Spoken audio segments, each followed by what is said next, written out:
Hi guys, before we start chapter number 4, let's recall what we learned in chapter number 3, the Delhi Sultans.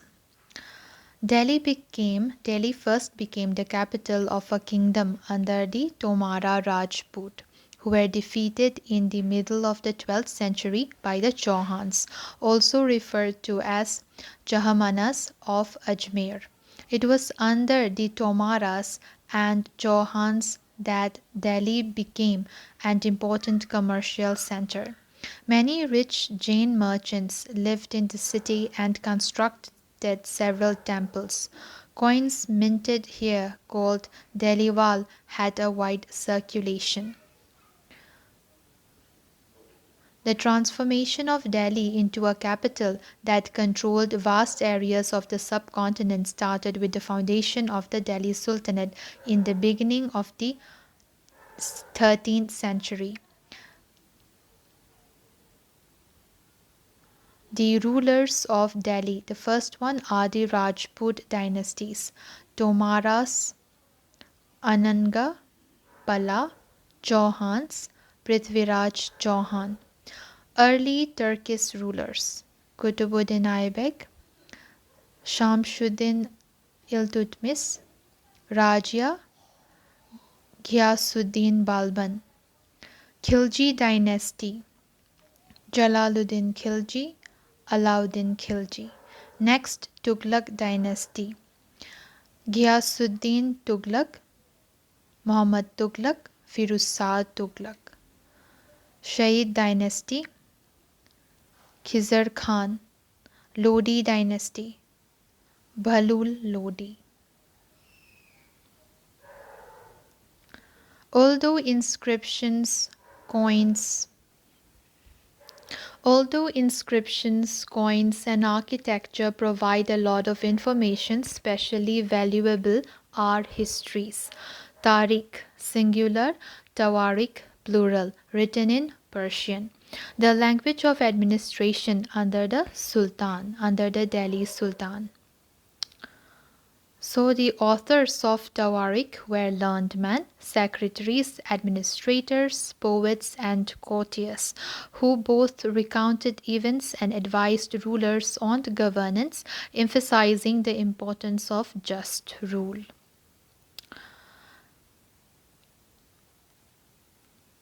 So keep the following additional details in mind. Number 1. The authors of Tawarik lived in cities, mainly Delhi, and hardly ever in villages. Number 2. They often wrote their histories for sultans in the hope of rich rewards. Number 3. These authors advised rulers on the need to preserve an ideal social order based on birthright and gender distinctions. Their ideas were not shared by everybody. Birthright are privileges claimed on account of birth. For example, people believed that nobles inherited their rights to govern because they were born in certain families.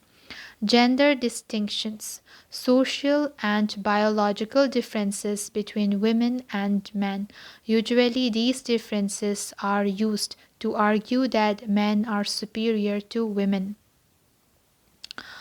In 1236, Sultan Iltutmish's daughter Rajia became sultan. The chronicler of the age, Minhaj-e-Suraj, recognized that she was more able and qualified than all her brothers, but he was not comfortable at having a queen as ruler, nor were the nobles happy at her attempts to rule independently. She was removed from the throne in 1240. So, women rulers number 2 would be Rudrama Devi 1262 to 1286 of the Kakatiya dynasty of Warangal, part of modern Andhra Pradesh. And another queen, it would be Dida, ruled in Kashmir 980 to 1003. In the early 13th century, the control of the Delhi sultans rarely went beyond heavily fortified towns occupied by garrisons. Okay, what are garrisons? A garrison town, a fortified settlement with soldiers. The sultans seldom controlled the hinterland, that is, the lands adjacent to a city or port that supply it with goods and services. So they seldom controlled the hinterland of the cities and were therefore dependent upon trade, tribute, or plunder of supplies. Controlling garrison town in distant Bengal and Sindh from Delhi was extremely difficult. Rebellion, war, even bad weather could snap fragile communication routes. The state was also challenged by Mongol invasions from Afghanistan and by governors who rebelled at any sign of the Sultan's weakness.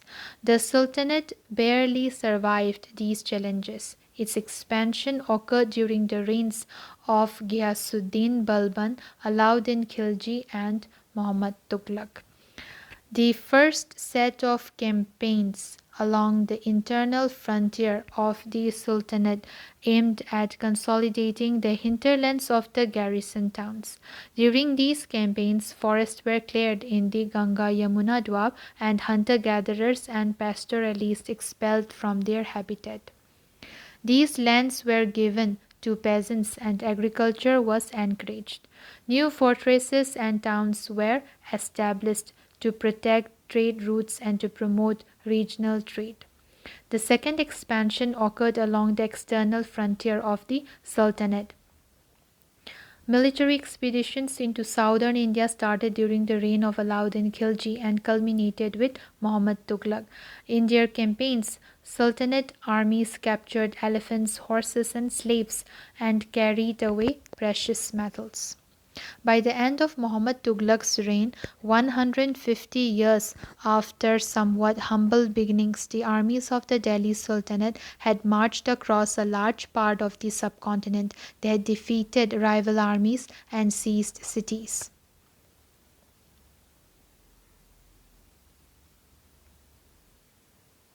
The Masjid.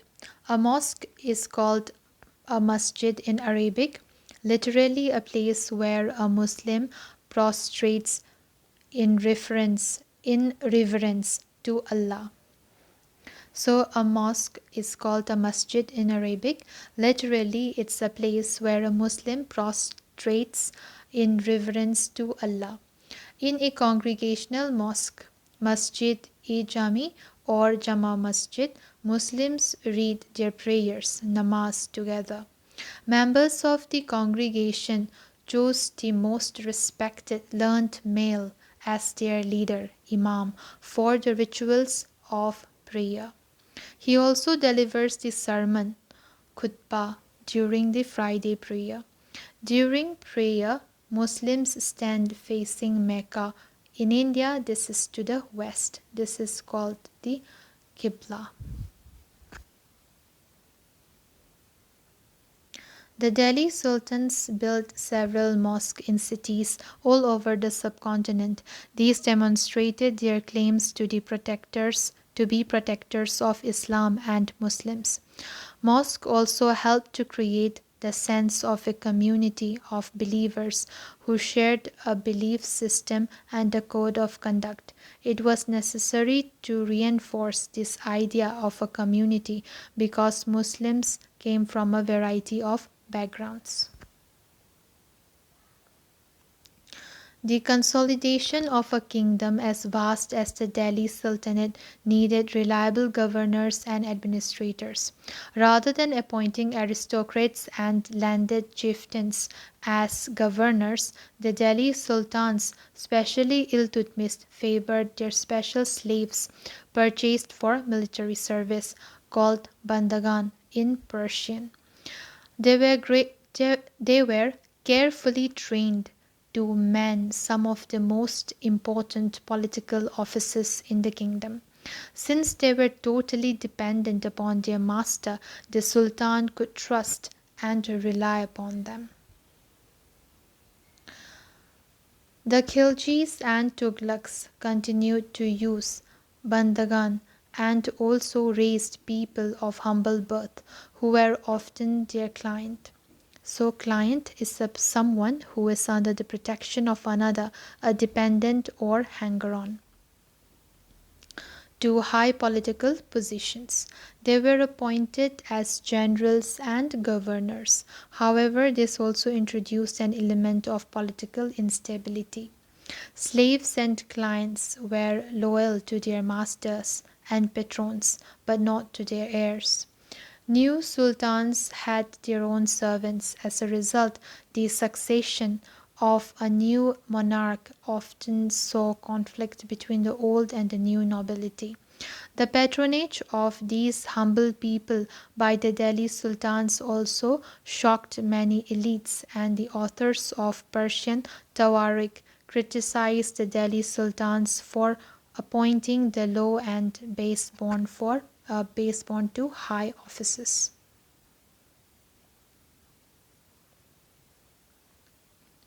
Like the earlier sultans, the Khilji and Tughlaq monarchs appointed military commanders as governors of territories of varying sizes. These lands were called Iqta, and their holder was called Iqtadar or Mukti. The duty of the Muktis was to lead military campaigns and maintain law and order in their iktas. In exchange for their military services, the Muktis collected the revenues of their assignments as salary. They also paid their soldiers from their revenues. Control over Muktis was most effective if their office was not inheritable and if they were assigned iktas for a short period of time before being shifted. These harsh conditions of service were rigorously imposed during the reign of Alauddin Khilji and Muhammad Tughlaq. Accountants were appointed by the state to check the amount of revenue collected by the muktis. Care was taken that the mukti collected only the taxes prescribed by the state and that he kept the required number of soldiers. The Delhi sultans brought the hinterland of the cities under their control. They forced the landed chieftains, the Samanta aristocrats, and rich landlords to accept their authority. Under Alauddin Khilji, the state brought the assessment and collection of land revenue under its own control. The rights of the local chieftains to levy taxes were cancelled, and they were also forced to pay taxes. The Sultan's administrators measured the land and kept careful accounts. Some of the old chieftains and landlords served the Sultanate as revenue collectors and assessors. There were three types of taxes. Number one, on cultivation, called kharaj, and amounting to about 50% of the peasant's produce. Number two, on cattle, and number three, on houses. It is important to remember that large parts of the subcontinent remained outside the control of the Delhi sultans. It was difficult to control distant provinces like Bengal from Delhi and soon after annexing southern India. The entire region became independent. Even in the Gangetic plain, there were forested areas that Sultanate forces could not penetrate. Local chieftains established their rule in these regions. Sometimes rulers like Alauddin Khilji and Muhammad Tughlaq could force their control in these areas but only for a short duration. The Mongols under Genghis Khan invaded Transoxiana in northeast Iran in 1219, and the Delhi Sultanate faced their onslaughts soon after. Mongol attacks on the Delhi Sultanate increased during the reign of Alauddin Khilji and in the early years of Muhammad Tughlaq's rule. This forced the two rulers to mobilize a large standing army in Delhi, which posed a huge administrative challenge. So, how did they react to the Mongol invasion? Alauddin Khilji and Muhammad Tughlaq. Delhi was attacked twice in 1299 to 1300 and 1302 to 03. As a defensive measure, Alauddin Khilji raised a large standing army. The Sultanate was attacked in the early years of Muhammad Tughlaq's reign. The Mongol army was defeated. Muhammad Tughlaq was confident about the strength of his army and his resources to plan an attack on Transoxiana. He therefore raised a large standing army. Number one, another one was uh, defensive, and the another one is offensive. Alauddin constructed a new garrison town named Siri. Rather than constructing a new garrison town, the oldest of the four cities of Delhi, Delhi-e-Khwana, was emptied of its residents and the soldiers garrisoned there. The residents of the old city were sent to the new capital of Daulatabad in the south. The soldiers had to be fed. This was done through the produce collected as tax from lands between the Ganga and Yamuna. Tax was fixed at 50% of the pigeon's yield. Produce from the same area was collected as tax to feed the army. But to meet the need of the large number of soldiers, the Sultan levied additional taxes. This coincided with famine in the area. The soldiers had to be paid. Alauddin chose to pay his soldiers salaries in cash rather than iktas. The soldiers would buy their supplies from merchants in Delhi, and it was thus feared that merchants would raise their prices. To stop this, Alauddin controlled the prices of goods in Delhi. Prices were carefully surveyed by officers, and merchants who did not sell at the prescribed rates were punished. Muhammad Tughlaq also paid his soldiers cash salaries, but instead of controlling prices, he used a token currency, somewhat like present day paper currency, but made out of cheap metals, not gold and silver. People in the 14th century did not trust these coins.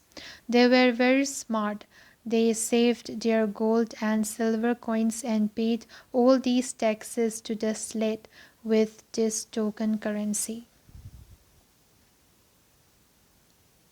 They saved their gold and silver coins and paid all their taxes to the state with this token currency. This cheap currency could also be counterfeited easily.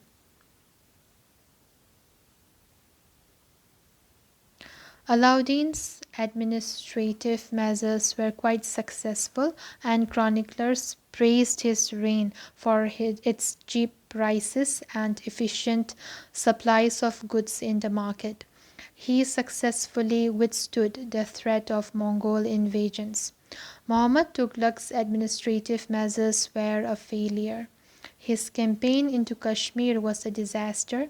He then gave up his plans to invade Transoxiana and disbanded his large army. Meanwhile, his administrative measures created complications. The shifting of people to Daulatabad was resented.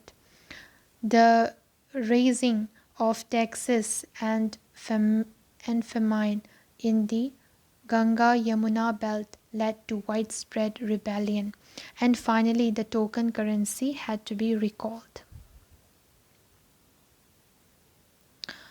Muhammad Tughlaq's failure, we sometimes forget that for the first time in the history of the Sultanate, a Delhi Sultan planned a campaign to capture Mongol territory.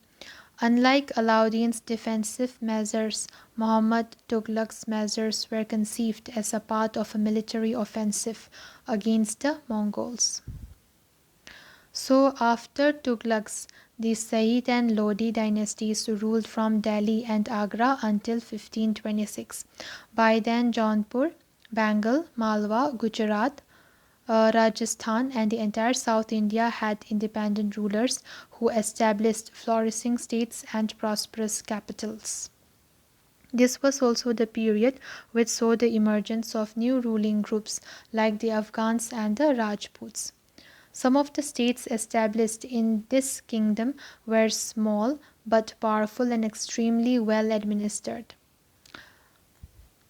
Sher Shah Sur started his career as the manager of a small territory for his uncle in Bihar and eventually challenged and defeated the Mughal Emperor Humayun. Sher Shah captured Delhi and established his own dynasty.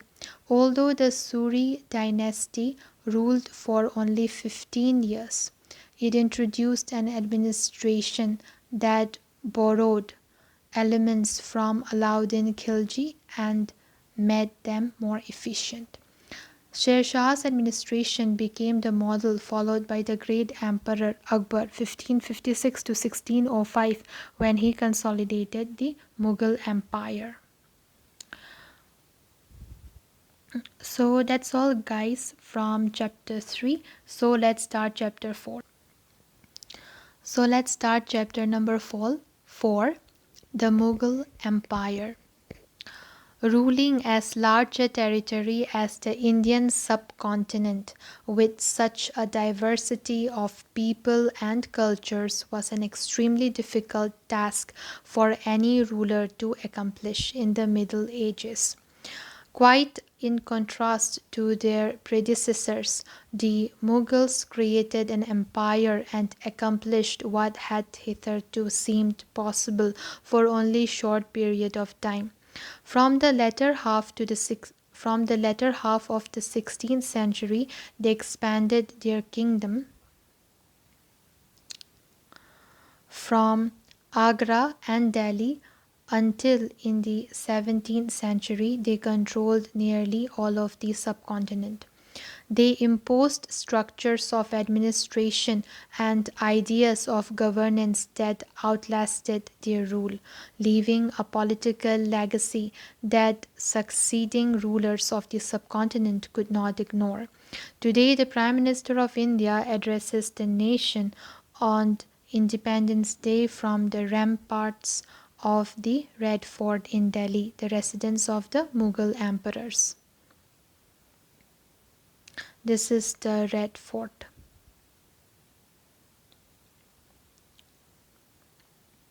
Who were the Mughals? The Mughals were descendants of two great lineages of rulers. From their mother's side, they were descendants of Genghis Khan, died 1227, ruler of the Mongol tribes, China and Central Asia. From their father's side, they were the successors of Timur, died 1404, the ruler of Iran, Iraq, and modern-day Turkey. However, the Mughals did not like to be called Mughal or Mongol. This was because Genghis Khan's memory was associated with the massacre of innumerable people.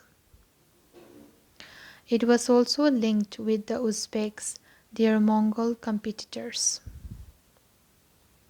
On the other hand, the Mughals were proud of their Timurid ancestry, not least of all because their great ancestor had captured Delhi in 1398. So, this picture number 2 is a miniature painting dated 1702-1712 of Timur, his descendants and the Mughal emperors.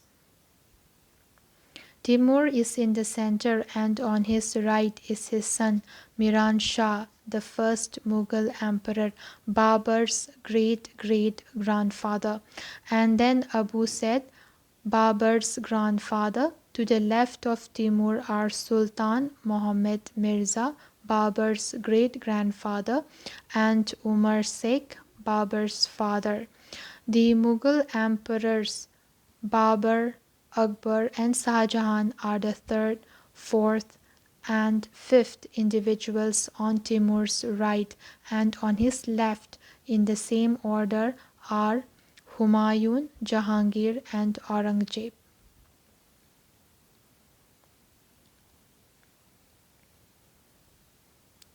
They celebrated their genealogy pictorially, each ruler getting a picture made of Timur and himself. Take a look at figure 2, which is somewhat like a group photograph. Mughal military campaigns. Babur, the first Mughal emperor 1526 to 1530, succeeded to the throne of Farghana in 1494 when he was only 12 years old. He was forced to leave his ancestral throne due to the invasion of another Mongol group, the Uzbeks. After years of wandering, he seized Kabul in 1504. In 1526, he defeated the Sultan of Delhi, Ibrahim Lodi, at Panipat and captured Agra and Delhi. So this figure number 3 is the Mughal army on campaign, and figure number 4 is cannons were an important addition in 16th century warfare. Babur used them effectively in the First Battle of Panipat. First Battle of Panipat is between Babur and Ibrahim Lodi. So table 1 charts some of the major campaigns of the Mughals. Study it carefully and see if you can notice any long-term patterns. You will notice, for example, that Afghans were an immediate threat to Mughal authority. Note the relationship between the Mughal and Ahoms. See also chapter 7. The Sikhs. See also chapters 8 and 10. And Mewar and Marwar. See also chapter 9. How was Humayun's relationship with Safavid Iran different from Akbar's? Did the annexation of Golconda and Bijapur in Aurangzeb's reign and hostilities in the Deccan? Table number 1. Mughal emperors, major campaigns and events. The first one is Babur, 1526 to 1530. 1526 defeated Ibrahim Lodi and his Afghan supporters at Panipat. 1527 defeated Rana Sanga, Rajput rulers and allies at Khanwa. 1528 defeated the Rajputs at Chanderi, established control over Agra and Delhi before his death. Humayun 1530 to 1540 and again 1555 to 1556. Humayun divided his inheritance according to the will of his father. His brothers were each given a province. The ambitions of his brother Mirza Kamran weakened Humayun's cause against Afghan competitors. Sher Khan defeated Humayun at Jausa 1539 and Kannauj 1540, forcing him to flee to Iran. In Iran, Humayun received help from the Safavid Khan. He recaptured Delhi in 1555 but died the next year after an accident in this building. Akbar. Akbar was 13 years old when he became emperor. His reign can be divided into 3 periods. Number 1, 1556 to 1570. Akbar became independent of the regent, Bairam Khan, and other members of his domestic staff. Military campaigns were launched against the Suris and other Afghans, against the neighboring kingdoms of Malwa and Gondwana, and to suppress the revolt of his half-brother Mirza Hakim and the Uzbeks. In 1568, the Shishodia capital of Chittor was seized, and in 1569 Ranthambore. Number 2. 1570 to 1585. Military campaigns in Gujarat were followed by campaigns in the east in Bihar, Bengal, and Orissa. These campaigns were complicated by the 1579 to 1580 revolt in support of Mirza Hakim. Number 3.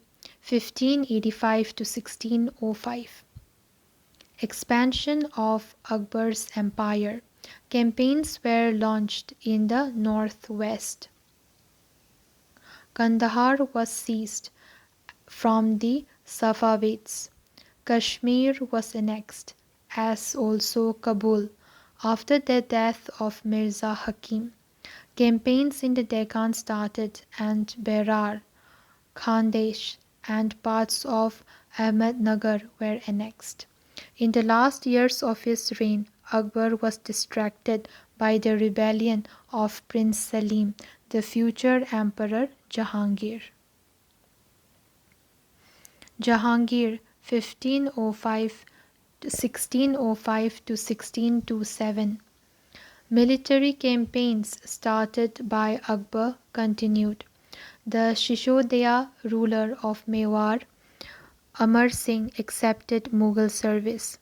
Less successful campaigns against the Sikhs, the Ahoms, and Ahmednagar followed. Prince Khurram, the future Emperor Shah rebelled in the last years of his reign. The efforts of Nur Jahan, Jahangir's wife, to marginalize him were unsuccessful. Shah Jahan, 1627 to 1658.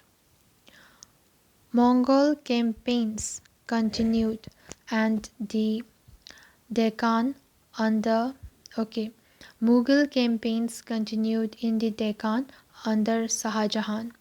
The Afghan noble Khan Jahan Lodi rebelled and was defeated. Campaigns were launched against Ahmednagar. The Bundelas were defeated and Orcha seized. In the northwest, the campaign to seize Balkh from the Uzbeks was unsuccessful, and Kandahar was lost to the Safavids. In 1632, Ahmednagar was finally annexed, and the Bijapur forces sued for peace.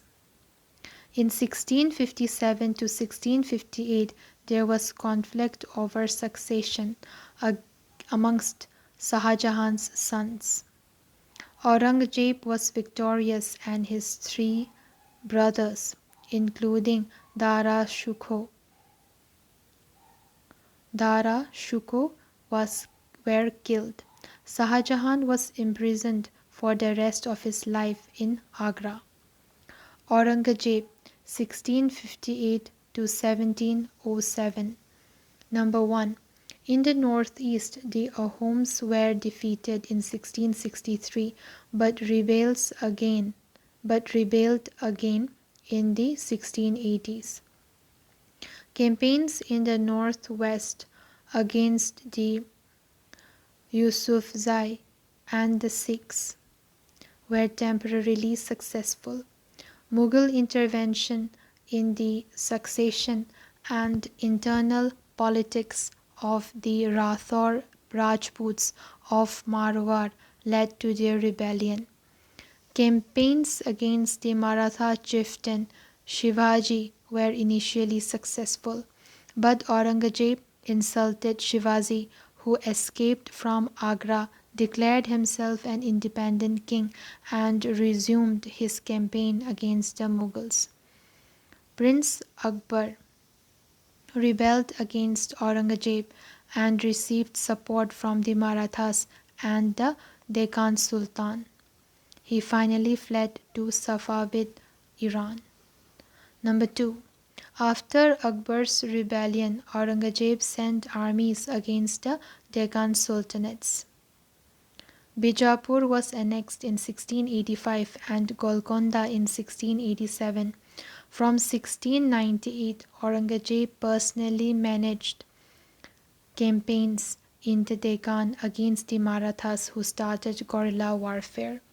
Aurangzeb also had to face the rebellion in North India of the Sikhs, Jats, and Satnamis, in the northeast of the Ahoms, and in the Deccan of the Marathas. His death was followed by a succession conflict amongst his sons.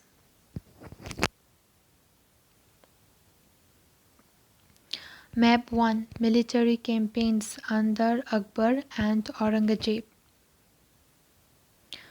Mughal traditions of succession. The Mughals did not believe in the rule of primogeniture,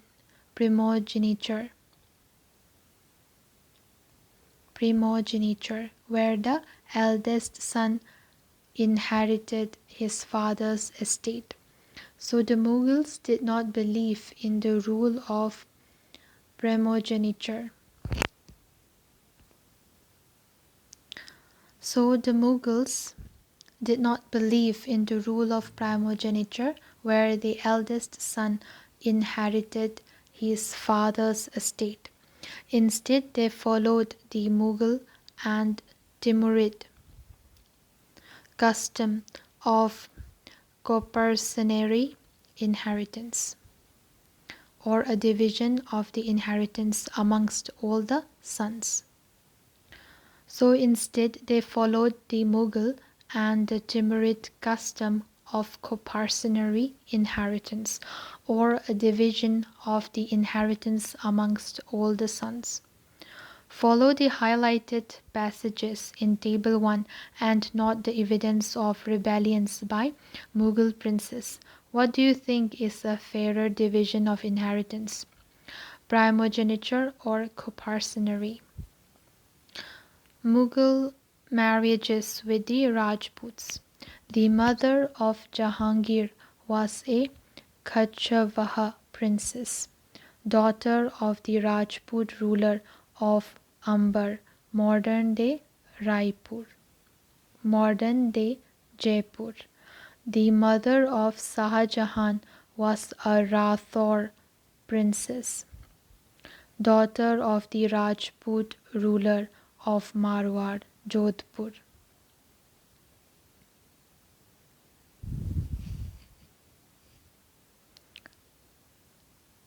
Mughal relation with other rulers.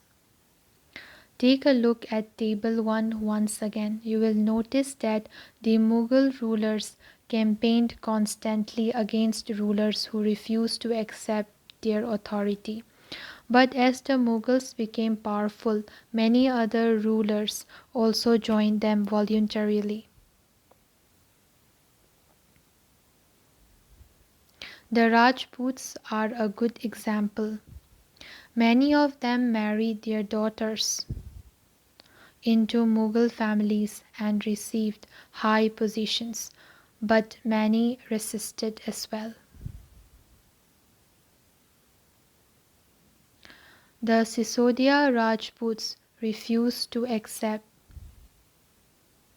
Mughals' authority for a long time.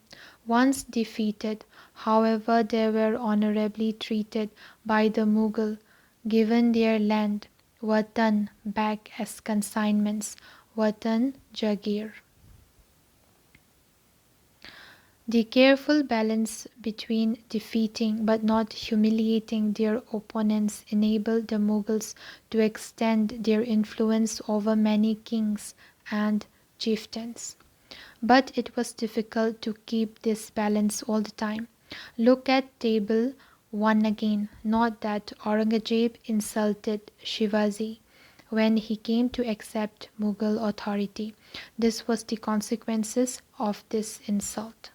Okay, what was the consequences of this insult? Mansabdar and Jagirdars. As the empire expanded to encompass different regions, the Mughals recruited diverse bodies of people from a small nucleus of Turkish nobles to Ranis. They expanded to include Iranians, Indian Muslims, Afghans, Rajputs, Marathas, and other groups. Those who joined Mughal service were enrolled as Mansabdars. The term Mansabdar refers to an individual who holds a mansab, meaning a position or rank. It was a grading system used by the Mughals to fix rank, salary, and military responsibilities. Rank and salary were determined by a numerical value called jat. The higher the jat, the more prestigious was the noble's position in the court, and the higher and the larger his salary. Now let's come to jat ranking. Nobles with a jat of 5,000 were ranked higher than those of 1,000. In Akbar's reign, there were 29 mansabdars with a rank of 5,000 jat. By Aurangzeb's reign, the number of mansabdars had increased to 79. Would this have meant more expenditure for the state? Mansabdars' military responsibilities required him to maintain a specified number of sawar or cavalrymen.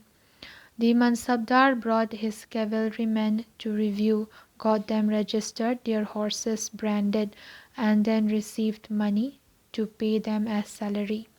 Mansabdars received their salaries as revenue assignments called jagirs, which were somewhat like iktas. But unlike muktis, most mansabdars did not actually reside in or administer their jagirs. They only had right to the revenue of their consignments, which was collected for them by their servants, while the mansabdars themselves served in some other part of the country. Figure number 5. A Mansabdar on march with his sawars. Then figure number 6. So figure number 6 is details from a miniature from Shah Jahan's reign depicting corruption in his father's administration. Number 1 is a corrupt officer receiving a bribe, and number 2 is a tax collector punishing poor peasants. The Akbar's reign.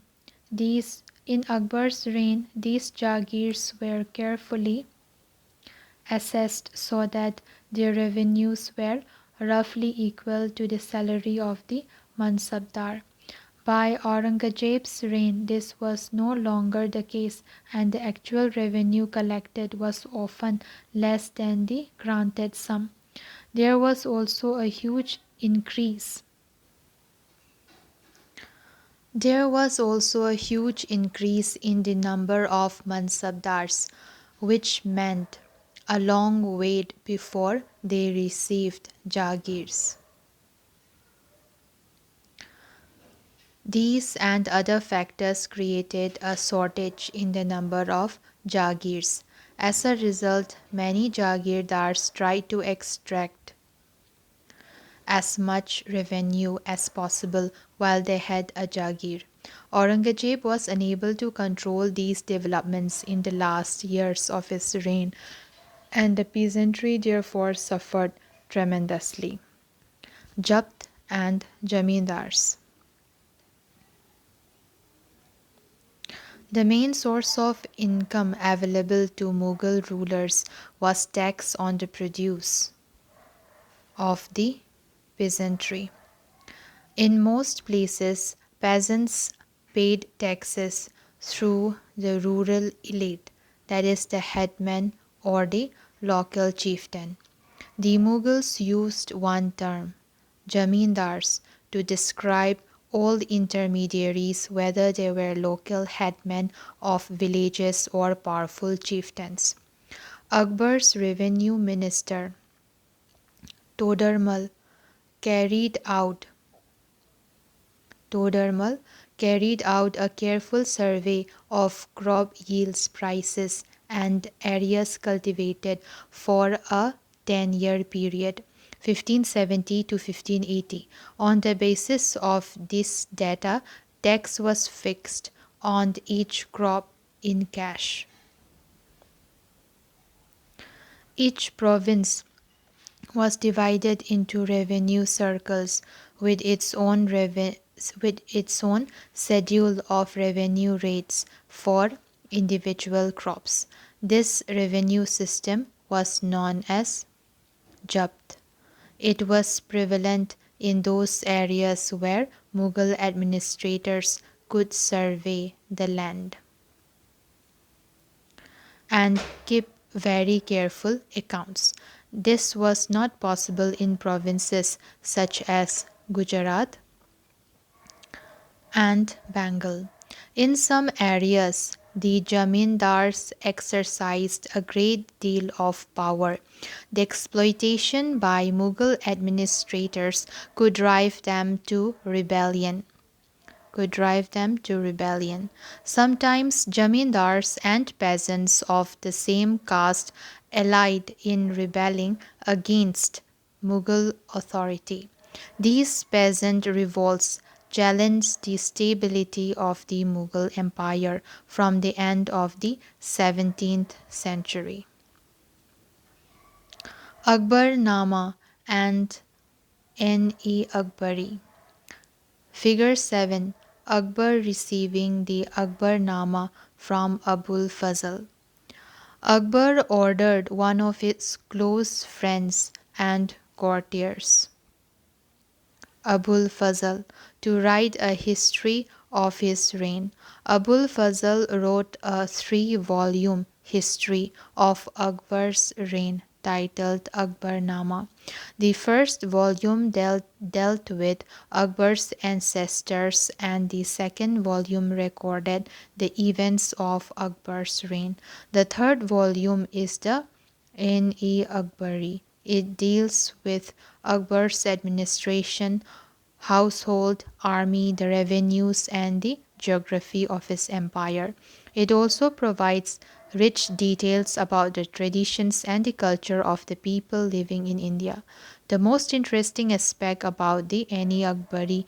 is its rich statistical details about things as diverse as crops, yields, prices, wages, and revenues.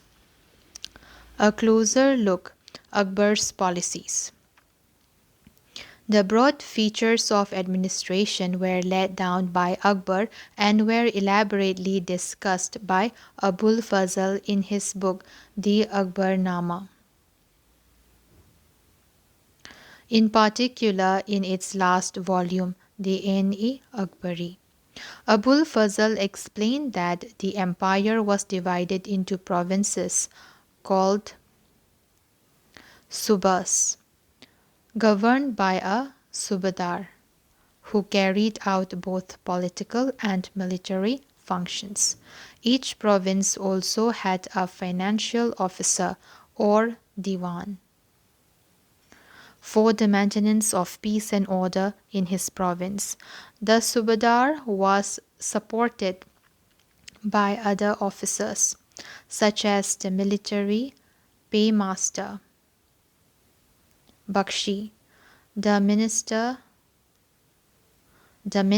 in charge of religious and charitable patronage, Sadar, military commanders, Faujdars, and the town police commander, Kotwal.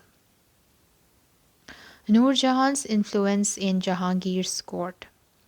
Nur Jahan's Farman. Okay. Mehrunisa married the Emperor Jahangir in 1611 and received the title Nur Jahan. She remained extremely loyal and supportive to the monarch. As a mark of honor, Jahangir struck silver coins bearing his own titles on one side and on the other the inscription, struck in the name of the Queen Begum Nur Jahan. The adjoining document is an order Farman of Nur Jahan.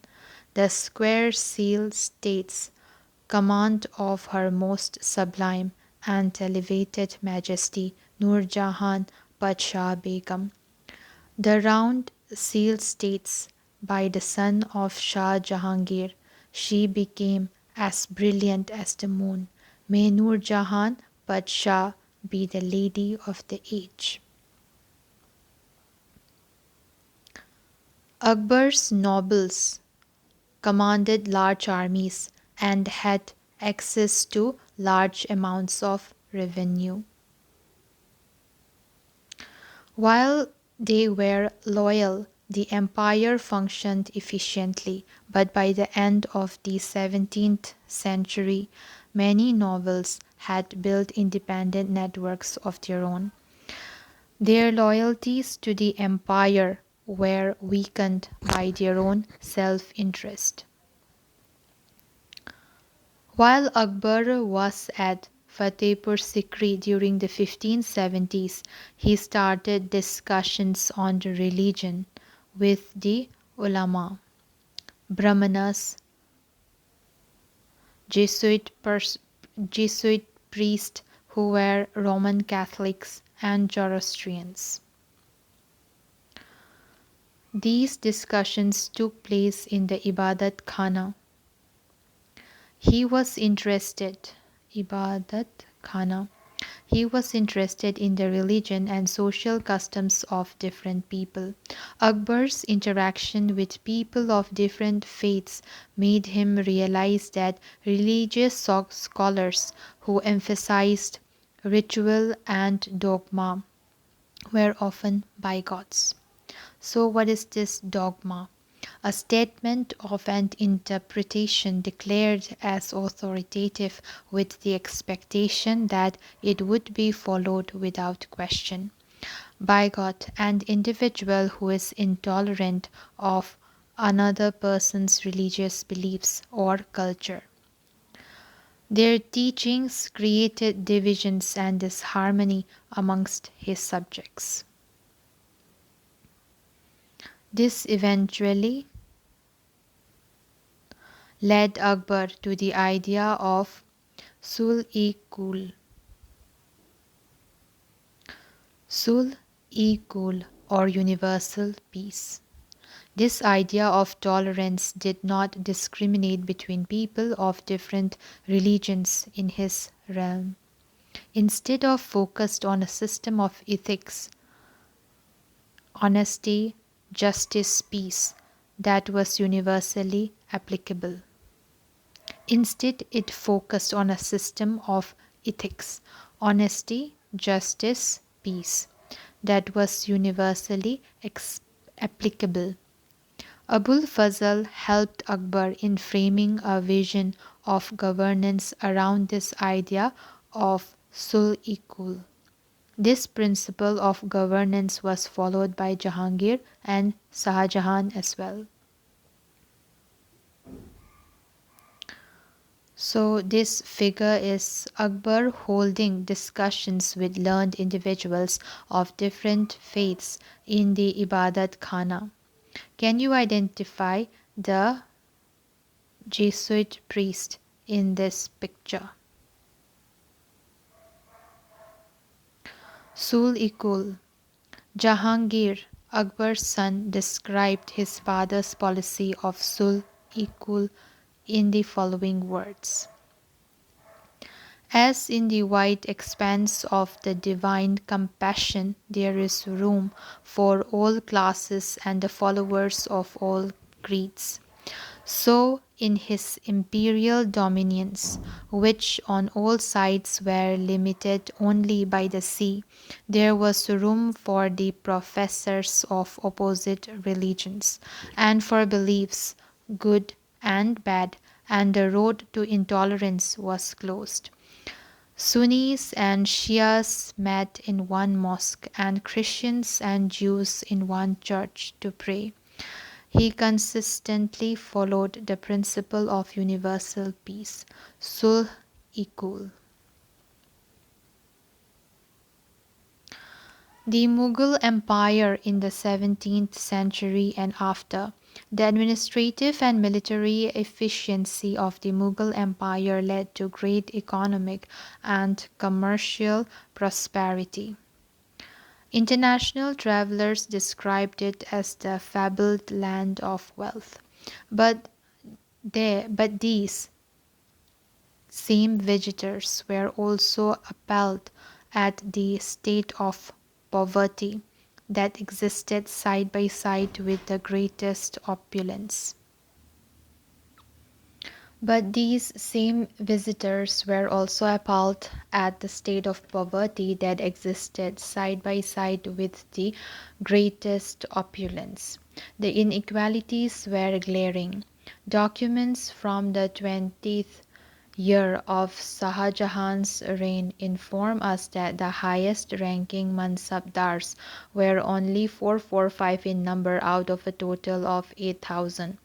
This small number, a mere 5.6% of the total number of mansabdars, received 61.5% of the total estimated revenue of the empire as salaries for themselves and their troopers. The Mughal emperor and their mansabdars spent a great deal of their income on salaries and goods. This expenditure benefited the artisans and peasantry, who supplied them with goods and produce. But the scale of revenue collection left very little for investment in the hands of the primary producers, the peasants and the artisan. The poorest amongst them lived from hand to mouth, and they could hardly consider investing in additional resources, tools, and supplies to increase productivity.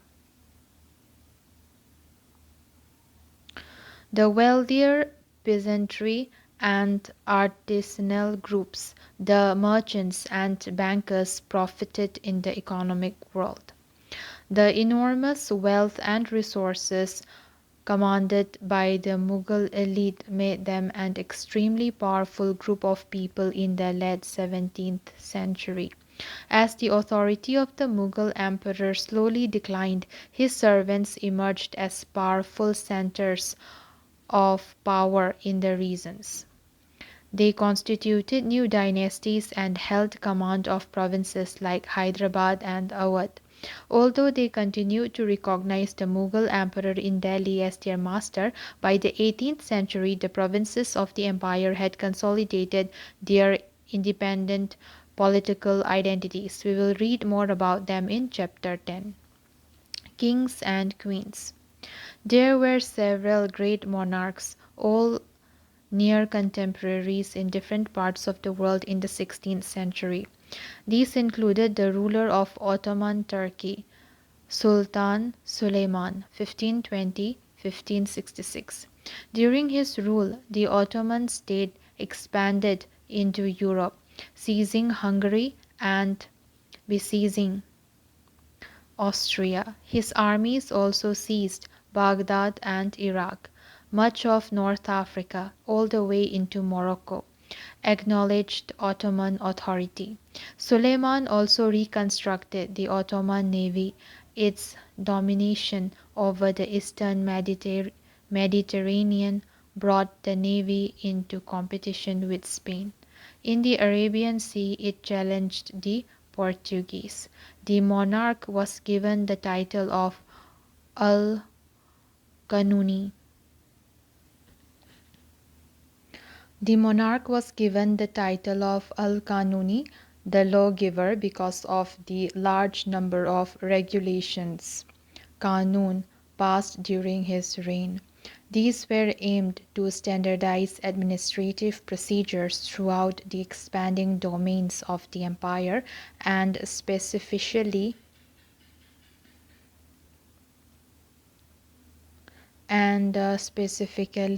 to protect the peasantry from forced labor and extraordinary taxes. Later in the 17th century, when public order declined in the Ottoman domains, the reign of Suleiman Kanuni was remembered as a period of ideal governance. Find out more about Akbar's other contemporaries, the ruler of England, Queen Elizabeth I, 1558 to 1603, the Safavid ruler of Iran, Shah Abbas, 1588 to 1629, and the more controversial Russian ruler, Tsar Ivan IV Vasilievich, also called Ivan the Terrible, 1530 to 1584.